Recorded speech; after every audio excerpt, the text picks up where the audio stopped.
जी, आज हम स्टार्ट करने वाले हैं मुगल सल्तनत, मुगल अंपायर, जिसमें ज़हीरुद्दीन बाबर जो कि फरगाना से आते हैं और इंडियन सब कॉन्टिनेंट पे वो अटैक करते हैं। इब्राहिम लोदी की उस वक्त एज ए रूलर होता है, एज ए एम्परर होता है। पानीपत पे ये जंग होती है 1526 में।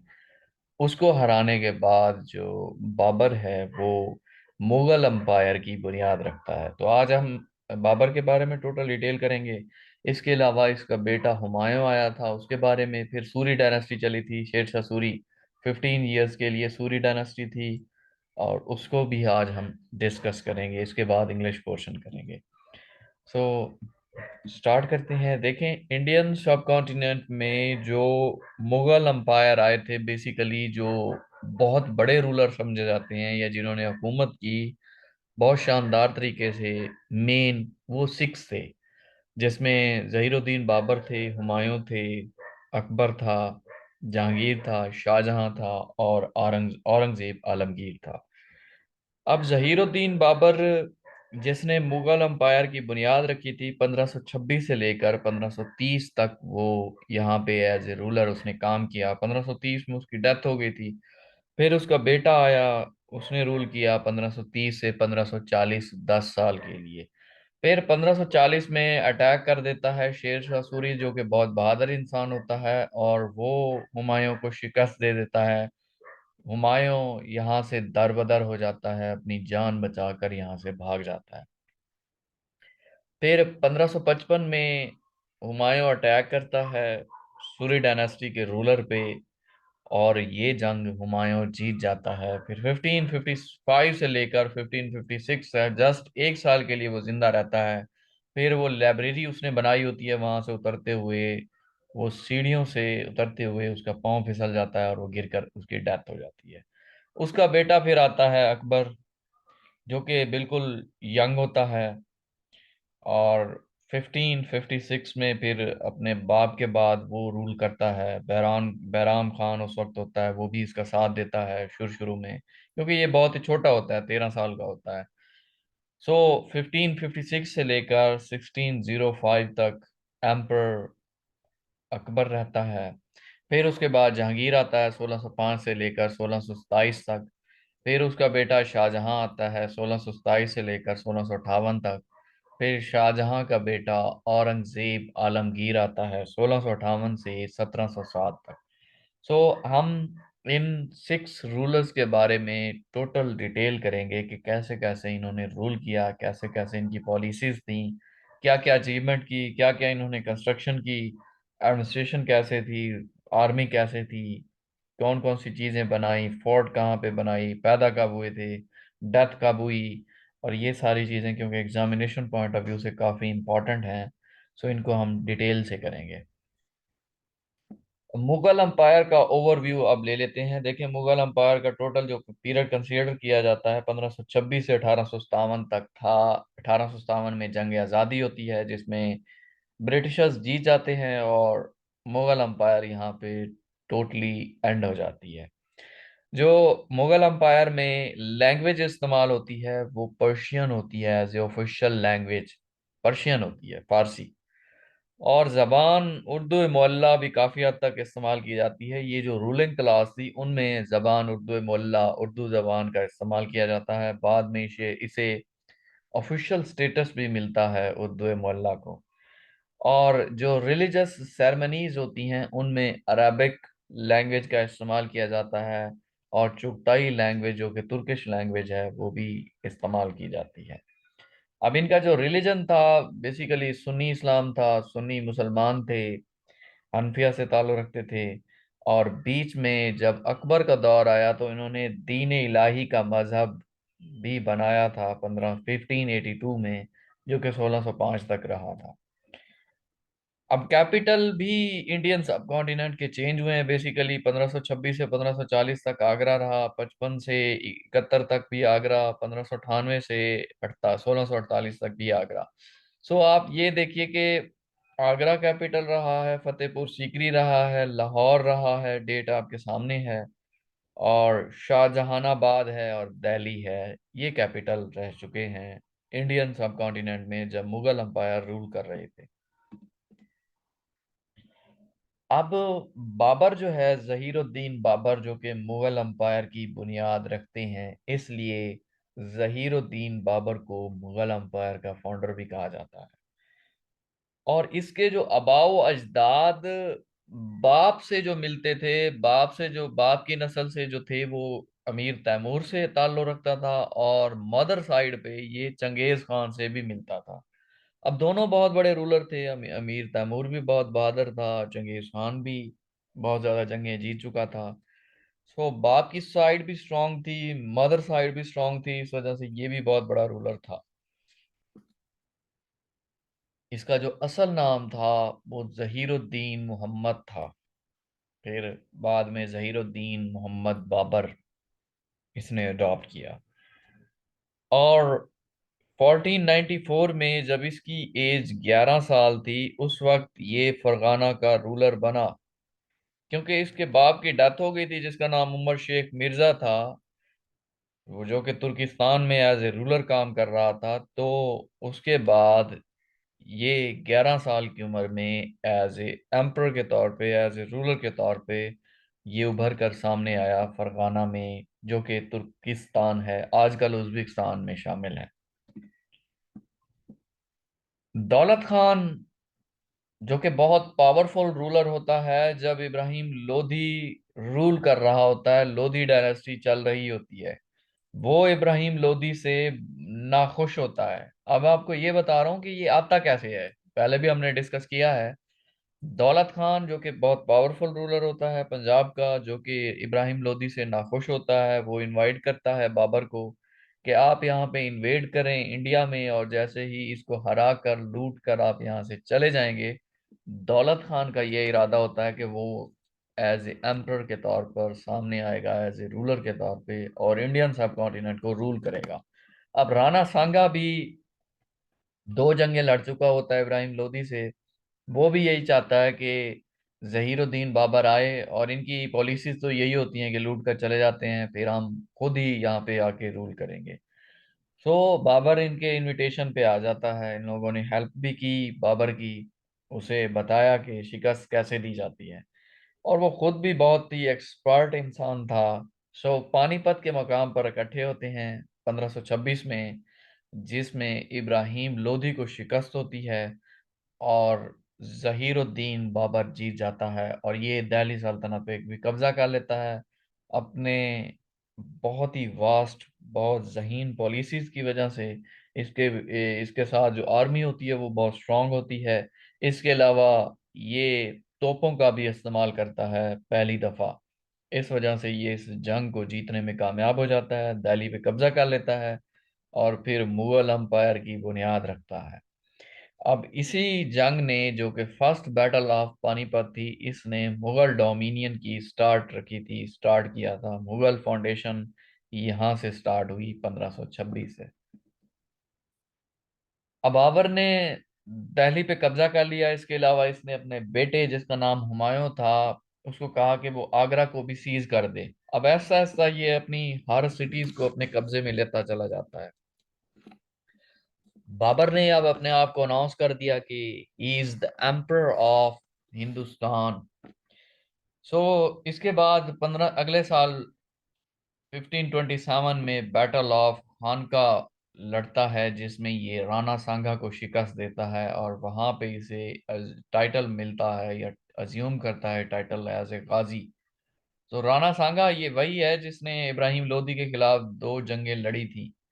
अब रांगना सांगा बहुत ही स्ट्रॉन्ग कैंडिडेट होता है जंग लगाने के लिए, लेकिन बाबर उससे भी ज्यादा खतरनाक होता है, क्योंकि ये बहुत ही ब्रेव इंसान है, इसकी आर्मी बहुत स्ट्रांग है, इसके पास हथियार बहुत ज्यादा होते हैं। इस वजह से ये 1527 में बैटल ऑफ खानका में राणा सांगा को शिकस्त दे देता है।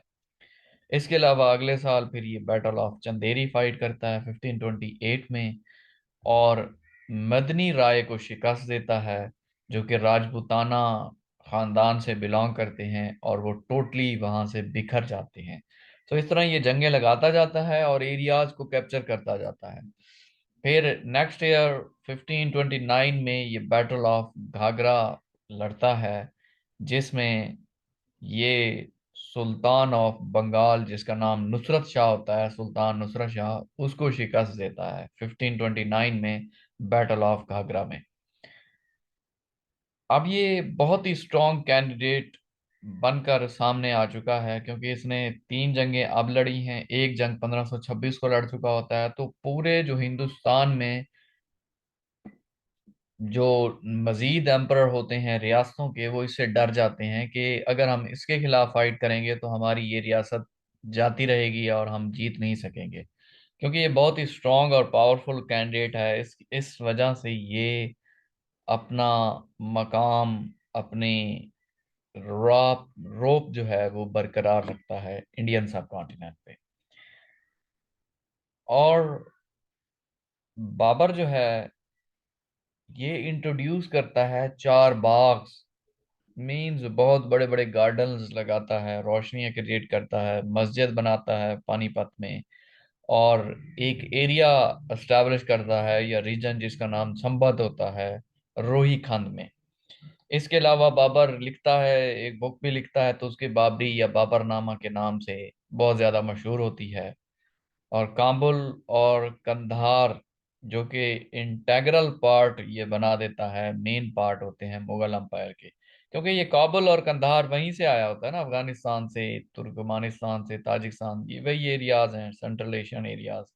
तो वहां पे भी इसका बहुत ज्यादा रोब होता है, और ये उन वो चीजें भी अपने अंडर ले लेता है, काबुल को और कंधार को। इसके अलावा ये अपनी सिक्योरिटी को बहुत स्ट्रॉन्ग तरीके से चलाता है, सिक्योरिटी इस तरीके से डील करता है, आर्मी एस्टैब्लिश करता है ताकि कोई भी जो एम्परर है वो इस पे अटैक ना करे। इसकी सिक्योरिटी के लिहाज से, आर्मी के लिहाज से बहुत ज़्यादा स्ट्रॉन्ग होता है। इसके अलावा ये गन पाउडर को बहुत पॉपुलराइज करता है, मींस हथियार बनाता है बहुत ज़्यादा, और तोपों का इस्तेमाल पहले भी इसी ने किया होता है, और ये इनोवेटर होता है इंडियन सब कॉन्टिनेंट में जिसने तोपों का इस्तेमाल किया होता है। सो इससे बहुत ज़्यादा लोग डरते हैं। और इंडिया की ये फॉरेन ट्रेड को बहुत ज़्यादा स्ट्रॉन्ग कर देता है, इंपोर्ट एक्सपोर्ट को बढ़ा देता है, ताकि वहाँ से जो हमारी हुकूमत है उसकी इनकम ज़्यादा से ज़्यादा जनरेट हो, ज़्यादा से ज़्यादा पैसा कमाए। इसके अलावा ये टाइटल भी अडॉप्ट करता है बादशाह का, बादशाह का टाइटल अज्यूम कर लेता है खुद ही। और तो उसके बाबरी के मुताबिक जो बाबर है ये, इसकी डेथ हो जाती है 1530 में लाहौर में, और ये फिर इसे दफनाया जाता है आगरा में, जो कि आराम गाह एक जगह है आगरा में, वहां पे इसे दफनाया जाता है। बाद में जो इसकी बॉडी है उसको ले जाया जाता है काबुल में, अफगानिस्तान में। सो वहां से इसकी कब्र कुशी की जाती है, वहां से इसकी बॉडी निकाल के फिर अफगानिस्तान में ले जाती है काबुल में, फिर वहां पे इसे दफनाया जाता है। सो बहुत ही स्ट्रांग रूलर था, बहुत बड़ा एम्परर साबित हुआ इंडियन सब कॉन्टिनेंट में, बहुत बड़ी रिफॉर्म्स की, जंगें बहुत स्ट्रांग तरीके से लड़ी, अपना रोब दबदबा बहुत अच्छी तरह इसने एस्टैब्लिश किया इंडियन सब कॉन्टिनेंट पे। अब इसने तीन बैटल्स आपको मैं बता चुका हूँ, चार लड़ी थी, बैटल ऑफ पानीपत 1526 में, बैटल ऑफ कनवा 1527 में, बैटल ऑफ चंदेरी 28 में, बैटल ऑफ घाघरा 1529 में। इसके अलावा इसने बाबरनामा भी लिखा था। 12 साल की उम्र में ये फरगाना का रूलर बन जाता है, आजकल उज्बेकिस्तान में है फरगाना। और ये जो एरिया इसका होता है समरकंद, उसको इससे छीन लिया जाता है। तभी ये 1526 में मूव करता है इंडियन सब कॉन्टिनेंट में, और यहाँ पे आके अटैक करता है, और इसे फतह नसीब होती है। इस वजह से ये यहाँ पे मुगल एम्पर की बुनियाद रखता है जहीरुद्दीन बाबर। अब नेक्स्ट पार्ट पढ़ते हैं मुगल सल्तनत का। सेकंड इसका बेटा फिर आ जाता है 1530 में, जिसका नाम हुमायूं होता है। अब हुमायूं इंसान बहुत अच्छा होता है, कोई बहुत बड़ा रूलर नहीं होता। इस वजह से फिर इससे फायदा उठाते हुए शेर सूरी अटैक करता है, फिर 1540 में से रियासत इसकी छीन लेता है। इसकी डिटेल हम करते हैं। हुमायूं बेसिकली 1530 से लेकर 1540 तक रहता है, फिर 1555 से लेकर 1556 तक रहता है। और बीच के जो 15 साल हैं, 1540 से लेकर 1555 तक, ये शेर शाह सूरी एम्परर रहता है इंडियन सब कॉन्टिनेंट का। शेर शाह सूरी तो बेसिकली 5 साल ही जिंदा रहता है, 1540 से 1545, 45 में उसकी डेथ हो जाती है।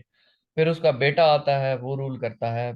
और सूरी डायनेस्टी की बुनियाद शेर शाह सूरी रखता है 1540 में। 15 साल के लिए सूरी डायनेस्टी चलती है, 1540 से लेकर 1555 तक। फिर हुमायूं दोबारा से आ जाता है, 1555 में अटैक करता है, छीन लेता है इनसे। और 1 साल के लिए रूल करता है, 1555 से 1556। फिर हुमायूं की भी डेथ हो जाती है, और फिर उसका बेटा आता है। सो हुमायूं सबसे बड़ा बेटा होता है बाबर का।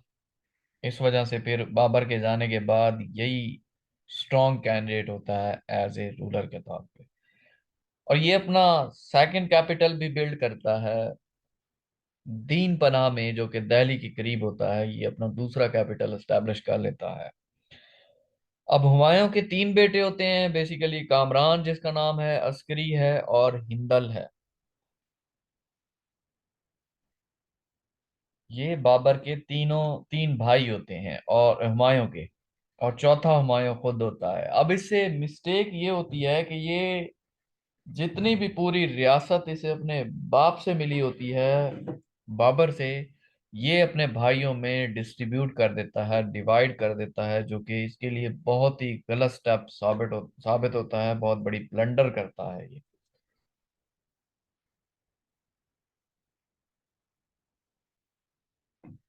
अब कुछ सिटीज कामरान के पास हों, कुछ सिटीज अस्करी के पास हों, कुछ सिटीज हिंदल के पास हों, और कुछ हुमायूं के पास, तो इस तरह जो मुगल अंपायर है ये वीक होती चली गई। इसकी स्ट्रेटजीज ये ठीक नहीं थी। ये बहुत बड़ी ब्लंडर हुई थी। इसके अलावा ईस्ट में शेर खान बहुत पावरफुल रूलर था। शेर खान शेर शाह सूरी का पुराना नाम था। इसे फरीद खान भी कहते थे, शेर खान भी कहते थे। शेर खान इस वजह से बेसिकली इसने अकेले ही शेर को कत्ल किया था। शेर से फाइट करता है और शेर को मार देता है। बहुत ही बहादुर रूलर होता है, इस वजह से इसका नाम शेर खान भी होता है। फिर शेर शाह सूरी भी कहते थे इसे। असल नाम इसका फरीद खान भी था, एक्चुअल नेम। सो ईस्ट की जानिब ये बहुत ही पावरफुल रूलर होता है शेर शाह सूरी। हुमायूं जो है इसके खिलाफ मार्च करता है बैटल ऑफ चौसा में 1539 में, और शेर खान इसे डिस्ट्रॉयड कर देता है। हुमायूं वहां से निकलता है। हुमायूं की आर्मी बहुत ज्यादा डैमेज हो जाती है। इसके जो लोग हैं काफी ज्यादा कैदी हो जाते हैं, मारे भी जाते हैं। इस तरह इसे बहुत ज्यादा नुकसान होता है। फिर नेक्स्ट ईयर दोबारा से हुमायूं अच्छी तरह तैयारी करता है। बैटल ऑफ बिलग्रम जो कि 1540 में होती है, इसे बैटल ऑफ गैंग्स भी कहते हैं, क्योंकि दरियाए गंगा के करीब होती है। और इसे बैटल ऑफ कनौज भी कहा जाता है। वहां पे हुमायूं अपनी पूरी ताकत के साथ आता है, फाइट करता है शेर शाह सूरी के साथ, लेकिन यहाँ पे भी ये हार जाता है। हुमायूं, मैंने आपको कहा, कोई बहुत बड़ा फाइटर, बहुत बड़ा रूलर नहीं होता। इसकी आर्मी उस तरीके से स्ट्रांग नहीं होती जिस तरीके से इसके बाप की थी। अब ये डिवाइड भी कर चुका है, बहुत ज्यादा हिस्सा अपने भाइयों को भी दे चुका है, तो जो रियासत है वो काफी ज्यादा डिवाइड हो जाती है। इसने कैप्चर नहीं किया अपने बाप की तरह, बाबर की तरह। इसने बल्कि डिवीजन इख्तियार की। सो इसके लिए ये बहुत बड़ा ब्लंडर था, बहुत बड़ी मिस्टेक थी। 10 साल ये निकाल तो जाता है, लेकिन बहुत मुश्किल से निकालता है। कोई उसमें बहुत बड़ी अचीवमेंट नहीं करता, ना ही कोई एरियाज शामिल करता है, ना ही कोई जंग जीतता है, कोई अच्छा काम नहीं करता। तो यहाँ से जब जैसे ही इसे पता चलता है कि शेर खान को ये कभी नहीं हरा पाएगा, और इसकी आर्मी भी उसके अंडर चली जाती है, बहुत ज्यादा आर्मी मर जाती है, ये फिर वहां से भाग निकलता है। और 15 साल तक ये एग्जाइल में रहता है, वहां से दर बदर रहता है। अब ये सिंध में आता है, वहां से भाग निकलते हुए फिर ये सिंध में आता है। सिंध में हमीदा बेगम इसे मिलती है, जो कि शेख अली अंबर जैनी की बेटी होती है। ये उससे शादी कर लेता है। इसी से फिर हमीदा बानू से बेगम से अकबर पैदा होता है, बादशाह अकबर। और ये 1555 में दोबारा से फिर ये अटैक करता है और जीत जाता है। बेसिकली देखें, जो 1540 में शेर शाह सूरी आता है, शेर शाह सूरी बहुत ही स्ट्रॉन्ग एम्परर होता है। ये खामोशी से फिर अफगान साइड पे निकल जाता है, वहां पे रहता है, अच्छे तरीके से अपनी आर्मी एस्टेब्लिश करता है, स्ट्रॉन्ग बनने की कोशिश करता है। इसे पता है कि अगर मैं शेर शाह सूरी के होते हुए अटैक करूंगा, शेर शाह सूरी को मैं कभी भी नहीं हरा सकता। तो 1540 से लेकर 1545 तक शेरशाह सूरी रहता है, और फिर शेरशाह सूरी की डेथ हो जाती है, वो भी डिटेल हम करते हैं। फिर उसका बेटा आता है, फिर उसका बेटा, तो इस तरह करते करते 1555 में ही दोबारा से हुमायूं अटैक करता है। और उस वक्त सूरी डायनेस्टी काफी कमजोर हो चुकी है, तो फिर ये जीत जाता है। और 6 महीने बाद 1556 में ये लाइब्रेरी से उतरते हुए सीढ़ियों से इसका पाँव फिसलता है और ये गिरकर इसकी डेथ हो जाती है। अब ये रियासत इसके नसीब नहीं होती, क्योंकि इतनी मुश्किल से तो इसने हासिल की होती है। इसकी डेथ के बाद इसका फिर बेटा आता है, अकबर। अब वो हम नेक्स्ट में पढ़ेंगे। बेसिकली हुमायूं के बारे में अभी हम मजीद डिटेल कर लेते हैं कि क्या था। हुमायूं एक बहुत ही काइंड इंसान था, मेहरबान था, सखी था। अब हालांकि ये बहुत बड़ा जर्नैल या वॉरियर नहीं था, लेकिन बहुत जीनरस था और काइंड था। पेंटिंग का इसे बहुत ज्यादा शौक था। पोइट्री भी बहुत ज्यादा इसे शौक था, लिखता भी था पर्शियन लैंग्वेज में। इस पे इसकी लाइफ पे एक बुक भी लिखी गई थी, जिससे इसकी सिस्टर ने, गुलबदीन बेगम ने लिखा था, हुमायूं नामा। इसने दो मस्जिद भी बनवाई थी, जमामी मॉस्क एंड मॉस्क ऑफ ईसा, दिल्ली में बनवाई। इसके बाद इसकी डेथ हो गई 1556 में। और इसकी जो विडो थी, इसकी जो बीवी थी, अमीदा बानो बेगम, उसने फिर हुमायूं का मकबरा बनवाया था दिल्ली में। और यूनेस्को साइट ने काफ़ी ज़्यादा इसको विजिट भी किया है और काफ़ी ज़्यादा इस पे रिसर्च भी की है। अब थोड़ा शेरशाह सूरी के बारे में पढ़ लेते हैं। शेरशाह सूरी सूरी डायनेस्टी की बुनियाद रखने वाला, 1540 से 1545 तक जिंदा रहता है, लेकिन सूरी डायनेस्टी जो है 1540 से 1555 तक रहती है, क्योंकि फिर इसका बेटा आता है, वो रूल करते हैं। बेसिकली ये सूरी डायनेस्टी की बुनियाद रखने वाला एम्परर है, सेकंड अफगान अंपायर लोधी के बाद। ये भी अफगानी होता है। और ये पुराना किला भी एस्टैब्लिश करता है दिल्ली में। नए सिक्के भी चलाता है जैसे ही ये आता है रूल करने के लिए, जिनको ये डैम्स का नाम देता है। बहुत ही ज्यादा इसके अंदर एबिलिटीज होती हैं कि ये कम्युनिकेशन सिस्टम को बेहतर करे, रोड्स बनवाता है, एडमिनिस्ट्रेशन बहुत स्ट्रॉन्ग करता है, आर्मी को बहुत ज़्यादा स्ट्रॉन्ग करता है। इसने काम बहुत ज़्यादा किए होते हैं। अब उसके डिटेल पढ़ते हैं क्या क्या किया था। बेसिकली इसने कम्युनिकेशन सिस्टम को स्ट्रॉन्ग किया, 4 इंपॉर्टेंट हाईवे बनाए, जो कि सोनार गांव से सिंध तक, आगरा से मंडू तक, जोधपुर से चित्तौड़ तक और लाहौर से मुल्तान तक। इसने 4 इंपॉर्टेंट हाईवेज बनाए, जो कि बहुत बड़ा काम था उस वक्त कंस्ट्रक्शन का। इसके अलावा बहुत ही फेमस वर्क इस पे लिखा गया था, पद्मावती, जो कि मलिक मोहम्मद जयासी ने लिखा था इसके दौर में ही। पद्मावती, पद्मावत। और इसने एक रोड भी कंस्ट्रक्ट करवाया था, बहुत ही फेमस रोड उस वक्त, इंडस वैली में, सोनार वैली जिसे कहते हैं। और आजकल वो रोड जीटी रोड के नाम से भी जाना जाता है। उस वक्त बहुत ज़्यादा फेमस हुआ, बहुत एक्सपेंड किया इसने जीटी रोड को। और ये एग्जाम में भी क्वेश्चन आता है, who built the GT road, who started the construction of the GT road. So Sher Shah Suri लगाना है, इसने बहुत ज़्यादा काम किए थे। इसके अलावा इसने एडमिनिस्ट्रेशन में बहुत ज़्यादा काम किए।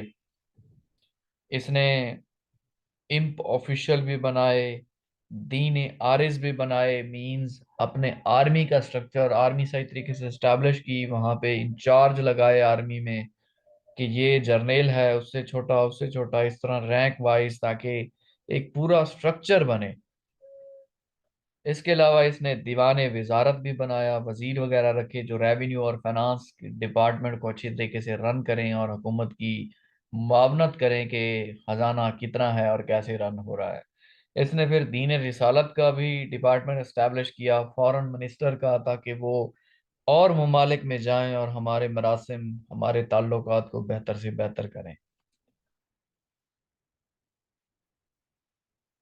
इसने दीवान इंशा भी इस्टेब्लिश किया, जो कि कम्युनिकेशन का एक डिपार्टमेंट था। उसमें इसने मिनिस्टर्स लगाए ताकि मवासलात बेहतर से बेहतर हो, लोगों तक हमारी खबर पहुंचे और लोगों की हम तक पहुंचे। कम्युनिकेशन का सिस्टम बेहतर किया, जिसे दीवान इंशा का नाम दिया। इसके अलावा इसने बरीद डिपार्टमेंट बनाया, इंटेलिजेंस डिपार्टमेंट, जिसमें इसने अंडर कॉप रखे हुए थे, लोगों को लगाया और वो रियासत के अंदर जाकर न्यूज़ लेते थे कि कहीं कोई बगावत तो नहीं उठ रही, क्या तमाम लोग खुश भी हैं शेर शाह सूरी से या नहीं है। सो इंटेलिजेंस डिपार्टमेंट था ताकि इसे पता चल सके कि कब बगावत हो रही है या इस पे अटैक हो रहा है या कोई प्रॉब्लम क्रिएट हो रही है। सो ये बहुत ही ज़हीन इंसान था। इसके अलावा इसने तमाम कल्टीवेटेड जो लैंड थी जो कि आबाद होती थी, उसको 3 क्लासेस में इसने डिवाइड कर दिया, गुड, मिडल एंड बैड में। जो गुड लैंड थी उसका रेवेन्यू, उसका जो रेंट बनता था वो ज्यादा रख दिया, मिडल वाली पे नॉर्मल रख दिया और बैड वाली पे थोड़ा रख दिया, ताकि सही तरीके से एस्टाब्लिश हो सके